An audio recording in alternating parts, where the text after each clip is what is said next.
La dernière étape pour nous, c'est la vérification des masters, c'est-à-dire le produit fini. On va faire attention à ce que toutes les consignes qu'on a données au studio et aux comédiens soient respectées. On va faire attention à des choses assez précises. Par exemple, à ce que les pistes, donc le livre en général, soient bien découpées. Nous, on leur demande que les pistes ne dépassent pas 25 minutes, parce que c'est important pour nous que l'audiolecteur ne soit pas perdu dans la lecture. Au-delà de 25 minutes, c'est trop long.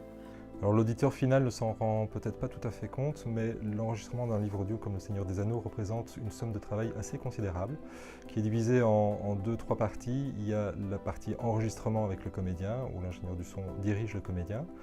Et puis il y a la partie montage et mixage, où on va nettoyer le texte, on va enlever tous les petits défauts, les bruits de respiration, les bruits de bouche, et égaliser les niveaux, re-rythmer éventuellement le texte pour avoir le résultat final que vous pouvez entendre dans le commerce.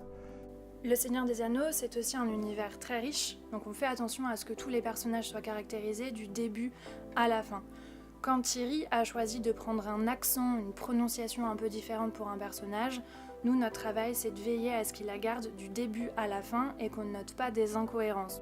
Un Seigneur des Anneaux, ça représente une quarantaine de sessions d'enregistrement de 4 heures, 27 jours de montage, 2 semaines de mixage, pour une écoute totale de 55 heures. C'est vraiment très important dans le livre audio d'être plongé dans un univers du début à la fin de l'écoute. 3 anneaux pour les rois des elfes sous le ciel, 7 aux seigneurs des nains dans leur salle de pierre, 9 aux hommes mortels enchaînés à leur sort. Le Seigneur des Anneaux, c'est un projet un peu différent puisque pour nous c'était vraiment une évidence. C'est un titre culte, les gens nous le demandent depuis déjà quelques temps. On a fait le Hobbit en 2012 qui a très bien marché et donc depuis les audiolecteurs attendaient l'adaptation audio du Seigneur des Anneaux en français.